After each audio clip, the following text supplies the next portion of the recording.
নমস্কার। আজ আমি 2রা জুন বাংলার 18ই জ্যৈষ্ঠ সোমবারের রাশিফল নিয়ে আপনাদের কাছে হাজির হয়েছি। মেষ রাশির ক্ষেত্রে সম্পত্তিজনিত বিবাদের কারণে মানসিক অশান্তি লাভ হবে, কর্মে অমনোযোগী হবেন। বৃষ রাশির ক্ষেত্রে দিনটি আপনার কাছে শুভ নয়, নিজ ভুলে অর্থহানি হবে, তবে আয়োজক অশুভ। মিথুন রাশির ক্ষেত্রে ঝগড়া ও বিবাদ সহযোগে দিন কাটবে, মানসিক অশান্তি লাভ করবেন।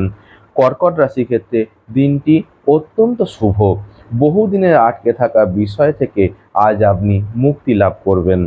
সিংহ রাশির ক্ষেত্রে অযথা বেশি আশা করবেন না, অসৎ ব্যক্তির দ্বারা আজ কিন্তু আপনি প্রতারিত হতে পারেন। কন্যা রাশির ক্ষেত্রে আয়োজক শুভ, হঠাৎ কিছু প্রাপ্তি হবে, আনন্দ সহযোগেই দিন কাটবে। তুলা রাশির ক্ষেত্রে ব্যবসায়ীদের ব্যবসায় অত্যন্ত লাভ বৃদ্ধি পাবে, আয়োজক অত্যন্ত শুভ। বৃশ্চিক রাশির ক্ষেত্রে দিনটি অত্যন্ত শুভ, সৎ ব্যক্তির সৎ পরামর্শ লাভ করে জীবনে উন্নতি করবেন। ধনু রাশির ক্ষেত্রে বুঝে কথা বলুন, অযথা ঝগড়া বিবাদে জড়িয়ে পড়বেন। মকর রাশির ক্ষেত্রে আয়োজক অত্যন্ত শুভ, তবে শরীর কষ্ট নিয়ে ভুগতে হবে, সন্তানের সাফল্যে আজ আপনি আনন্দ লাভ করবেন।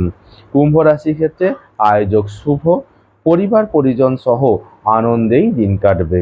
মীন রাশির ক্ষেত্রে আয়োজক শুভ, ব্যবসায়ীদের ব্যবসায় লাভ বৃদ্ধি পাবে, জুয়া বা লটারিতে লাভ হবে। নমস্কার।